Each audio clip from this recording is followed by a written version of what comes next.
think what's important to understand is what do I mean by service. So I'm talking about the essence of service is connecting at a deep human level with our customer, responding to their body language, identifying with them, acknowledging their presence as a human. That to me is service. We've got to move past being transactional in our relationships with each other and move past being transactional with our relationships with our customers. By connecting, we are obliged to give them better service and a deeper, richer experience of education. And that's what I talk about when I talk about better service.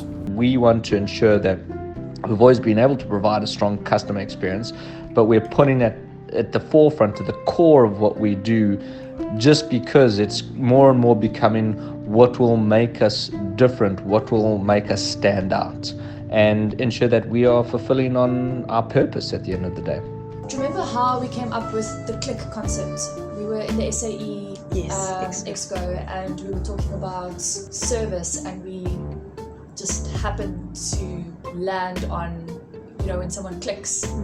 James said it as you feel that you're doing a disservice for the customer if they go anywhere else. That's when we clicked on the fact that we are so passionate about our brand. If someone phones, like in sales, and it says, I'm going to go to CAPS, and we go, okay, good luck.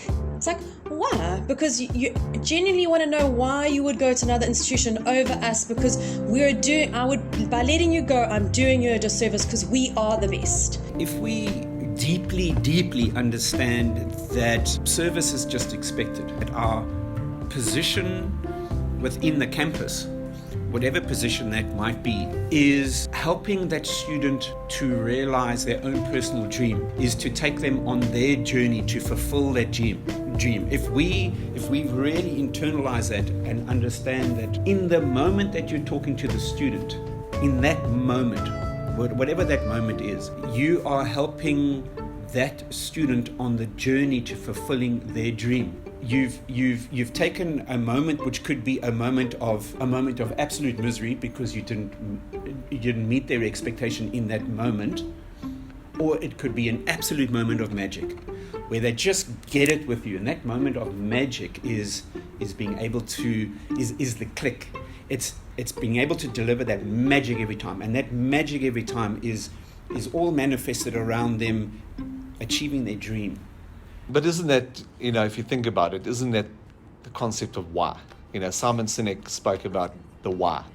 And the question is, if we can understand why we are here and truly believe it. I'll go around to the campuses and I speak about at these quarterly town halls I attend, and I talk about, to educate and empower as many students as possible to enable them to fulfill their dreams of a brighter future. And that sounds glib, unless you understand that that's your why. We talk about when you click as a moment when a customer experience becomes real.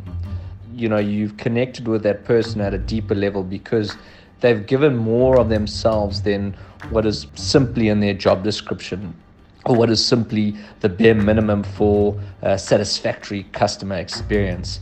You said something to me previously when we discussed this. When you realize your own role in this, so your own little piece of the puzzle, how you are contributing to the big picture, that's also when you really click. So how do they get themselves to realize their own contribution to providing a good service?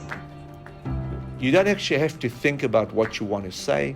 You don't actually have to think about the lecture, prepping your notes, or whatever the case, as a financial administrator or as an ME. If you understand why you're there and you have that passion and commitment and love for what you do, it'll just ooze out of you. Think about it like this. Think about back to when you were at school, and who was your favorite teacher? There's going to be a teacher that stands out in your mind's eye that you're thinking of right now as I'm talking to you.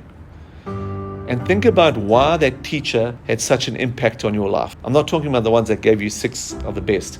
I'm talking about the ones because I had a lot of those. But that teacher that you really, really liked, why did he or she have that impact on your life? They treated you like a human, and they gave you lots of respect, regardless of your age, and they had a lot of fun with you. They had a lot of fun. It's interesting. I always believe that you treat people the way you love yourself. And if your relationship with yourself is a bad relationship with yourself, a bit of self-loathing, a bit of feeling inferior, feeling suppressed. That's how you're going to treat people around you. It's to what you were saying, Mike. It's the human connection about treating people professionally, having a little bit of fun, and being able to connect on a level which goes beyond the expectation of what you would get out from a lecture or just a boring class. Because We everybody spoke about it the contributes other in a day, and I different think way, it's getting that commitment from our colleagues on whichever level, whichever role. But it is to get them to understand that the customer is at the heart of everything we do, and every single person has a role to play. And it's to find that deeper, what can I, as an individual, do to contribute to the bigger picture of brilliant customer service. We want to give people a non-generic little checklist to help them to provide a good service. 3 or 4 things that, John, you always say, if you only do this, just this thing, then it's all going to work out. Yeah, 100%. I think it's those 4. I mean, if you care, connect, you own it, and you exceed whatever you do. I think if those 4 things are playing out all the time, care is like at the essence of everything. If you cared about the journey the student's on, or if you cared about the problem, or if you cared about the success of the student, or if you cared about and it's not about the throughput ratios, and I'm not talking about that. I'm not talking about throughput ratios and pass rates. I'm talking about the care of the person in front of you. If you deeply cared for that individual and you made that the essence of who you were in every interaction. And owning means, so if you've referred it off to somebody because it's beyond your thing, is still owning it. So if you were, in an example, you were a receptionist at a campus and there was an issue with regards to academic, you can't resolve it, but it's been brought to you. It remains on your shoulder until it has been solved. Because you've given it off to somebody else, you're not taking it off your shoulder. You're owning it. So it's up to you to follow up with that academic person in this example. Have they resolved it? And if they have, then you've got to phone that person back and say, listen, I have spoken to academic. They've said that they resolved it. Are you satisfied, ma'am, sir, in the way that it has been resolved? We've all experienced incredible service and have had an incredible customer experience. We can all revert back to that one particular moment. And there's sort of, I guess, in my own experiences, there's common threads in that particular moment. Expectations were exceeded. You got more than what you expected to get out of that engagement. Easy part of care, connect, own, and exceed are probably the first 3. It's really the exceed part that becomes the most important part. And for me, the exceed part usually comes with executing on what you set out to do.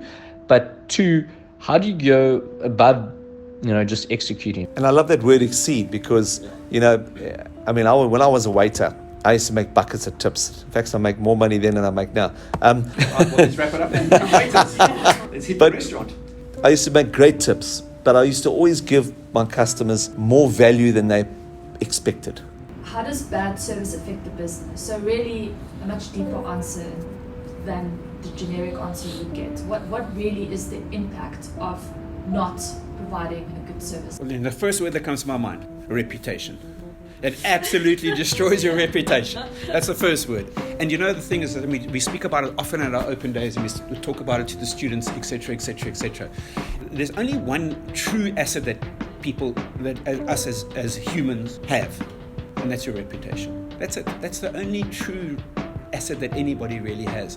And that asset it takes a long time to build a reputation, and that asset takes a long time to build. And I also think it opens the door to doubt, because yes, you could have seriously shocking bad service, but actually every little interaction is whether affirming or causing doubt.